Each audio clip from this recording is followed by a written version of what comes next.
พี่น้องเลยเนาะเดี๋ยวตัดภาพมาทั้งนี่ก็มาลงวัดลงว่าบาทนี่หลังจากที่ซักผ้าให้ลูกให้เต้าแล้วเรียบร้อย มาเบิ่งทางไม่ใหญ่เพิ่นลงมาเฮ็ดปลาปลาอยู่ทางวัดทางว่าตะกี้ว่าสิลงมาล้างถ้วยล้างบวงแต่ยังบ่มีเพิ่นลงมาพี่น้องเอ้ยก็ลงมาเฮ็ดอันนี้ก่อนเนาะลงมาเฮ็ดซอยเพิ่นก่อนทักทายสบายดีอีกรอบนึงไปขอกันอยู่วัดเด้อบัดนี้ปลาดุงเลยอ๋อจ้ะผมก็เฮ็ดแล้วมาตกแต่งไว้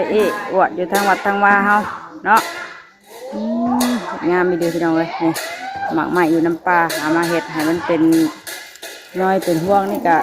คักอีกแบบนึงพี่น้องเลยทางคนเฒ่าคนโอคนลงมาเฮ็ดจัดแต่งเอากุบเอากะลงมาเฮ็ดห้อยใส่ให้มันงามอวดทางวัดทางว่าปุ๊เนาะตัวมาดูเลยมาเฮ็ดตกแต่งเอาบุญน้ำกันมื้อนี้เอามาซอยเพิ่นก่อนสันเนาะโอ้นี่คนเฒ่าคนโอพี่น้องเลยหมักไหม้อยู่น้ำปลาได้นี่นะเพิ่นเอามาห้อยเนาะอยู่ที่วัวแจกเฮาที่ว่าสิลงมาล้างถ้วยแต่ว่ายังบ่ได้ล้างน่าสิเป็นมื้อใหม่เนาะวันนี้ก็มาเฮ็ดนี่ก่อนทางป้าจะมื้ออาบน้ำบ่ที่ว่าสิบอกไอ้เตอร์มาอยู่เพิ่นอยากกินน้ำงามพี่น้องเอ้ยกุ๊บกับพุ่นอ่ะเฮ็ดน้อยหอยยำย่างอยู่เต็มอยู่พุ่นอ่ะเนาะโอ้เฮ็ดคักอีดีหอยไว้นี่ก่อนเนาะยังสิขึ้นเอาหอยไว้อยู่ทางเทิงพี่น้องเอ้ยแต่ว่าตอนนี้ก็ยังเอาไว้ดุมก่อนประเทศแล้วหากันแล้วเนาะเดี๋ยวมาซอยทั้งในตู้เพิ่นก่อนพุ่นน่ะแต่ที่เฮ็ดปีที่แล้วตัวน่ะเทิงกูปีนี้กำลังเริ่มเฮ็ดบัดเย็นช่วยลมพัดเย็นเพื่อพี่น้องเลยตู้ไม่เท่าเพิ่นอยู่น้ำบ่ตุบายดีđiกินน้ำอยากกินน้ำหิวน้ำหิวในติหิวนั่นน่ะหิวไปกินน้ำมูนั่นจำได้แหละตาพ่อมีผ้าเข่าให้กินอีกผ้าเข่ายังคู่อีกติไอ้ผ้าเข่ายังพอลงมาย่อยเนาะยังว่าหิวเข่าตอนนี้ก็เป็นเวลาจักโมงแล้วปะลุงเอ้ยเนาะพอดีเที่ยงพอดีเลยมาเห็ดอันนี้ก่อนพี่น้องเลยเห็ดซอยไปห้อยแด้เราบอกเลยพอบ่ตัวลมมาผัดผิวเพลิงทักดีเนาะมาเบิ่งท่านี้กันหน่อยหมากยังตู่เพิ่นว่าหมากยังหมักจะให้หมักตะเบงหมักตะเบงบ่หมักตะเบงหมักตะเบงพี่น้องไอ้คุ้มที่ว่าอยู่น้ำปลาน้ำมันหนุนนั่นเองมันหล่นลงมาแหละหนุนแบบนี้เอามาห้อยใส่ให้มันงามเนาะมีทางวัดทางว่าอวดพี่น้องเลยมันงามเนาะอันนี้กะเอาเอาเศษยางเอาท่อเอายางเอาดอดเอายางมาตัดมาห้อยให้มันงามเนาะมีเท่าตานายเพิ่นมาช่วยกัน2 4 6 7 8 9คนเนาะทางป้าเพิ่นเมื่อเอาน้ำเย็นมากินนี่เลยเนี่ยเห็ดได้หลายเติมแล้วพี่น้องเลยยังเติมกับลุงมาห้อยช่วยเพิ่นได้สักพักหนึ่งแล้วเนาะเลยถ่ายคลิปให้พี่ให้น้องเบิ่งก่อนว่ะเนาะนี่เด้เขาก็มีความสุขไปอีกแบบหนึ่งที่ได้ลงมาเห็ดน้ำเพิ่นพี่น้องเลยเนาะลงมาเห็ดอยู่น้ำวัดน้ำว่านี่เด้ตัวได้ลายเติบแล้วดิทางนี้ค่ะเนาะงามพี่น้องเลยไปลงมาเห็ดไปแมงเกิดกับไม่ได้เปลี่ยนเอานั่นเลยลงมาพี่เลยไปใส่สินเลยลงมาเบิ่งที่ว่าสิไปล้างจานล้างถ้วยเอามาห้อยก่อนใส่พี่น้องเลยเนาะเพราะว่าหลายอย่างฮะไปเข่าเพิ่นพากันเห็ดอยากกินข้าวกันยังอันยาตาเพิ่นก็ย่อข้าวให้กินข้าวพายาคูลงมาเลยเนาะหอยอันดอกไม้ดอกเพิ่นก่อนเนาะหอยได้จังมัดใส่ดิหอยใส่เนาะน้ำบ่อยู่น้ำบ่ตัวแพ่จะบอกจักใช้ไรป่าว่าเมื่อเอาแล้วมาแล้วบ่กินน้ำเย็นดิ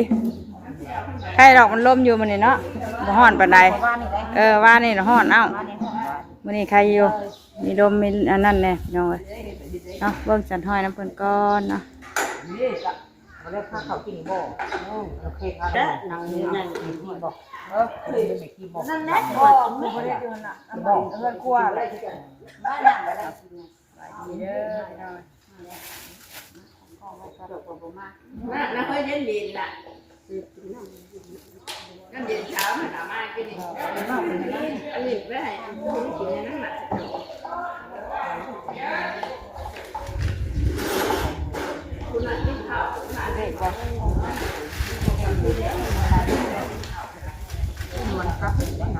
ให้เราทานน้ำมาถกพี่นะตัวน่ะนี่เห็นเขาไปไม่เห็นก็ไอ้ก็คือตรงเขาไปที่ไหน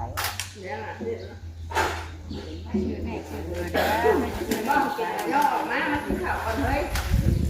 bé กินนะแม่ครับ เขาบอกว่าอะไรนะมาทานละหมู มาโคมาแม่โค เอาใครกินได้ก็ไม่ได้แต่ว่าจะไม่กินโกเขาก็ว่าน้อยอยู่เรื่อยแล้วไปกินน้ำอัดอยู่เขาก็ ลากะทิ เราติดกิน ก็ กัน ย่อย เนาะ แล้ว นั่นเรากดกินท่ออันนั้นนั่นคือดอกแค่บอกนะเอาไม่ว่าทอดทอดไปนั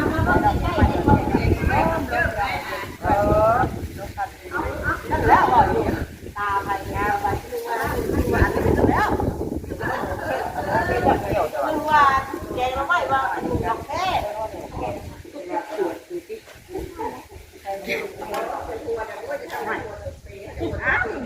ว่าอันนี้ไม่ก็ได้ที่มันเป็นดอกที่มันหนามมันเป็นเขามันยัดเด็กเล่นแล้วนอนฟังว่าแนวโรงพยาบาลอยู่โรงพยาบาลลูกแดงมันน้ำก็ได้เนาะลูกขอฟังเนาะเอาไปเนี่ยเอามาลูกพันได้นะกิโลพันจ้ะ nó thấy nó phải được nhủ đấy không phải nhìn cả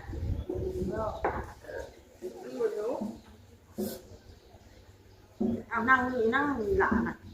ไม่นางเขาkhông phải mấy đốt không chỉ phải cái nang là มันมีเข็มบ่ เนี่ยข้าวกินแม่นะ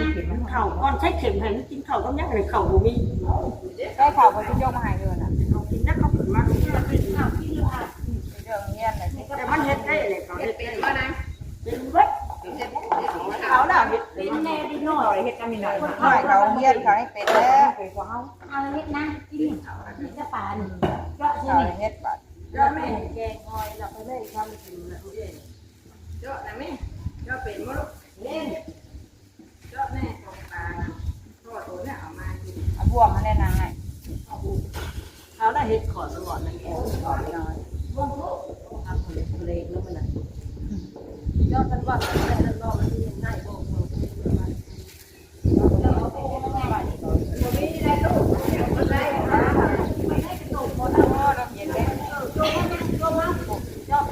เอาเนี่ยไปดีน่ะ ทั้งแรงก็ย่อยไป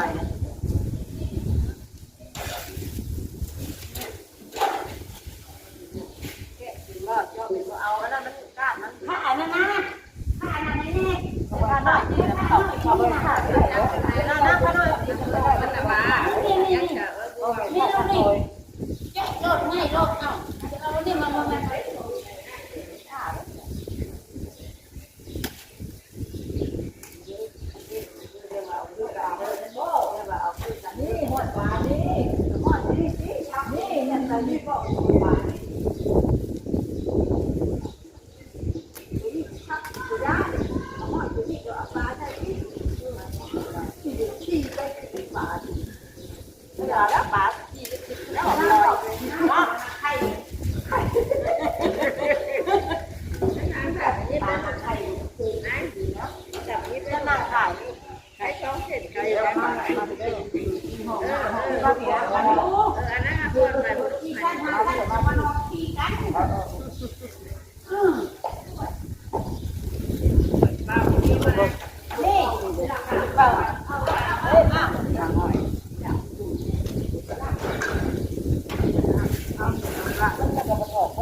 เอามีต้นหนา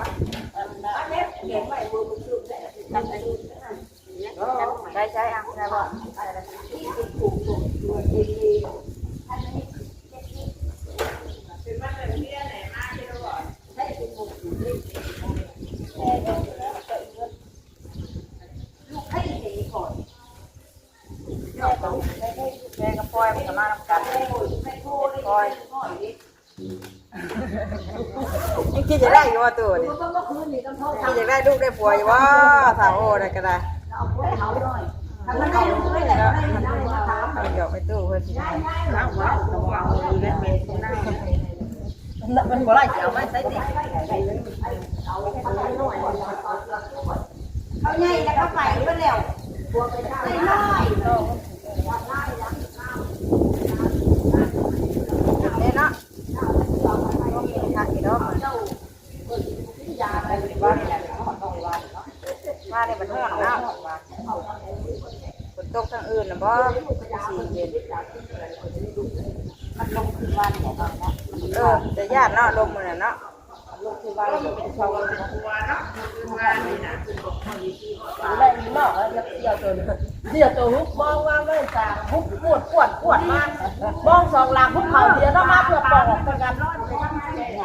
ถ้าเพิ่นลงไปบ่ได้ปานใดแต่บ้านมันก็สอบกับลิงแต่ว่าคอยบอกอยู่ในระบบยังพ่อป่าอยู่ห้อยขี้พุ่นแล้วคนขี้ใช้คนถอดเพิ่นจะเพิ่นคนเพิ่นสิยังเต่าได้อ้ายกันเลยบ่ได้ดัน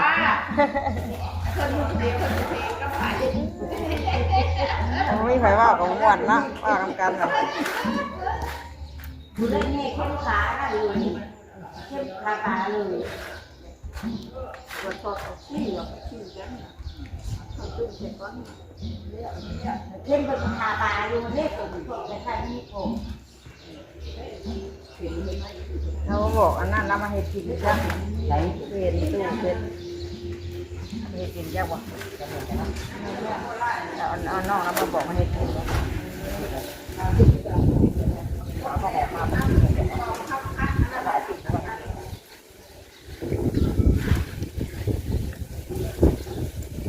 โอ้ลมมาอยู่นะห่อยุ่มันห่อนแบบนี้ยันพายุมาเลยเนาะเจ้าโอ้ทำห่อนเลย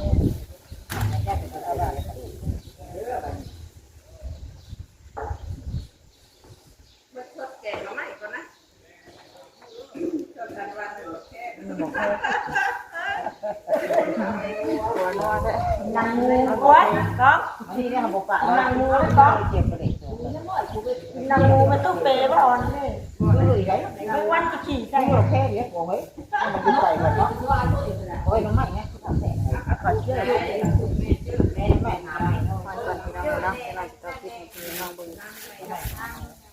แต่จะมีเพื่อนได้มาอันเพชรอันกระตุ้นใส่แกงใหม่ใส่ดิงานก็ไม่ไม่ได้ไม่เอานะ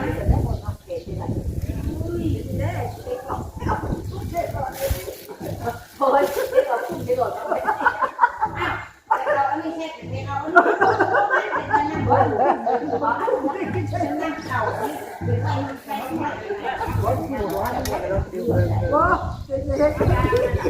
มันก็เข่าแน่เนาะเนี่ยนะครับ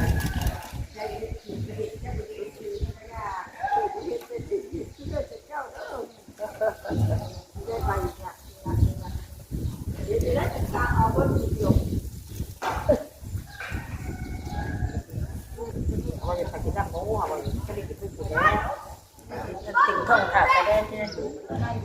ก็จะถือติ่งทองขาดจริงๆกับที่ว่าอยู่กันถ้ามันมีเพื่อนแต่ไม่ได้คิดจะทำอะไรเลยขนาดที่จะเล่นโอ้เดี๋ยวเนาะเฮ้ยอันดากินกันได้กินกันพูดเดียวครับเดี๋ยวได้ก็เดี๋ยวห้อยกันหน่อยก่อนพี่น้องจะต้องกินมันพี่น้องบางทีนึงเนาะ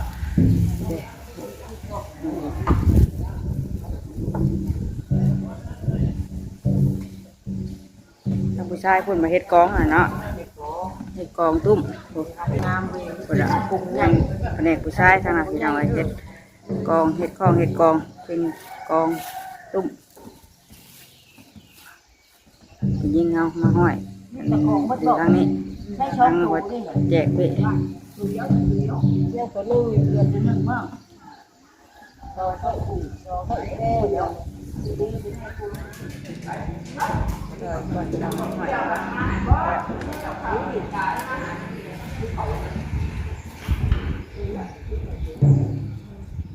แจกเนาะลมไปคนกินข้าวอยู่ตัวกินข้าวอยู่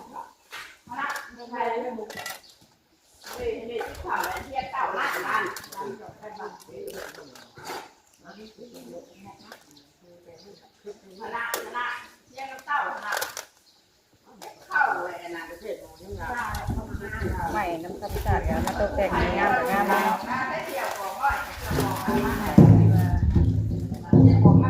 หมักกระเบงห้องทุกอย่างดูดีเอาเอ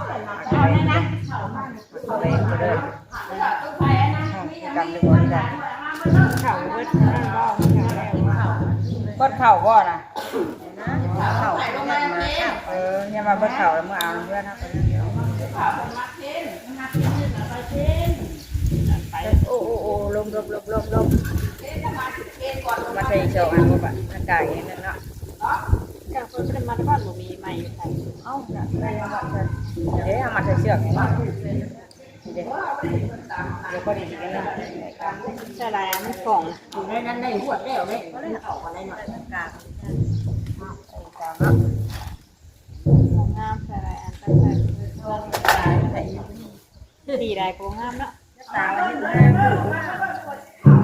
างทีมันห่างแล้วมันจังเรื่องเนี่ยมันจังบอลนั่นกัน บ่พันกันบ่ จังพันกัน ลงมาแล้วมันพันกันเนาะ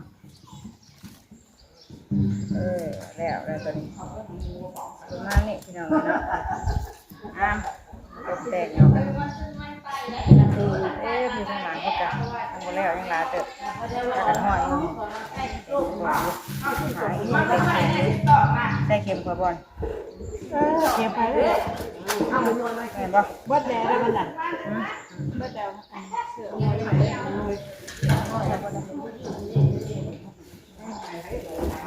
ได้เข็มเจ้ายิงได้ขอปลาเข็มเข็มก็นอนมาห้อยหมาเนี่ยมึงอยากเทนะเข็ม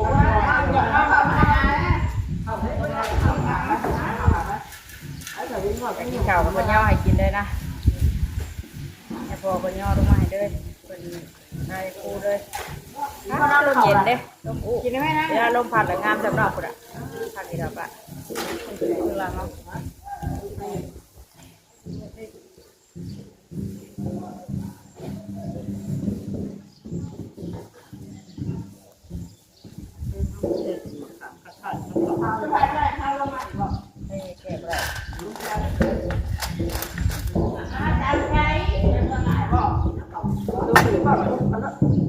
น้อยบ่สองอันนะคะโอ้ยบ้านจะถึงบ้าน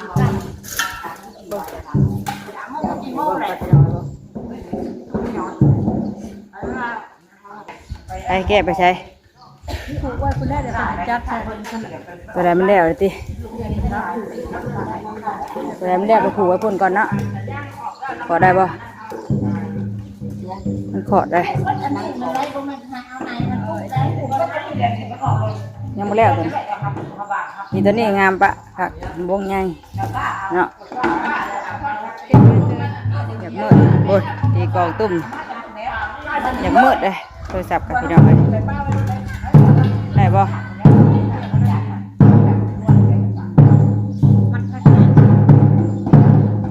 ตะกู้ขึ้นกินนี่ไปจักกับจันเมื่อกี้มีส่วนหนึ่งเลยได้บ่ผูกไว้ใช่หมดจะผูกไว้นี่ก่อนพี่น้องเลยเนาะแล้วมาผูกไว้ตัวทั้งพี่หอยไว้นี่กัน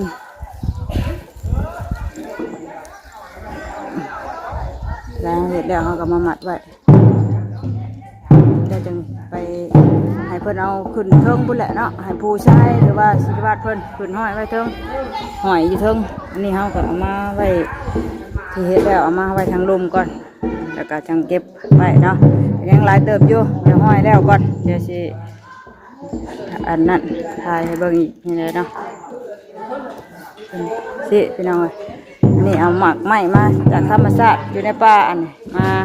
รับประดาตกแต่งอยู่ทางวัดทางว่าให้มันงามเนาะนี่ก็สิเป็นทางวัดเฮาพี่น้องเอ้ยเนาะแล้วก็สิเอามามาอวดอยู่ทางห้อยไปตามนี่แหละให้มันจบงามตามบ้านเนาะบุญบ้านเฮามาเอาบุญน้ำกันพี่น้องเลยเนาะไปจ้ะเดี๋ยวเตยจบคลิปก่อนเดี๋ยวไปห้อยต่อก่อนยังหลายเติบเสร็จแล้วเนาะคุณเด้ลมมานะเวลาลมมานะพี่น้องเอ้ยวันนี้คักอีเด้ไปเดี๋ยวลาไปลูกก่อนเด้อเนาะมาเอาบุญน้ำกันก่อนทำนี้ก่อนพี่น้องเลยเดี๋ยวไปห้อยอีกก่อนให้มันแล้วเนาะยังหลายเติบโอ้ยังทางคนอีกยังน้ำกระตุกน้ำปลาพุ่นแหละลมเย็นช่วยลมอากาศดีอยู่มันนี้ก็ได้ห้อยยังหลายเติบคนละ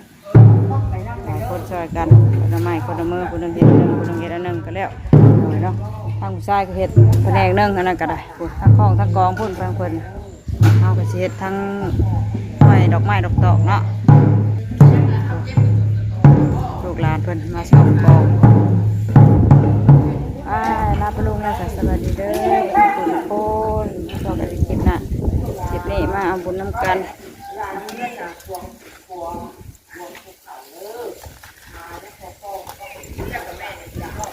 อุ๊บลมแผลลมไม่ห่วย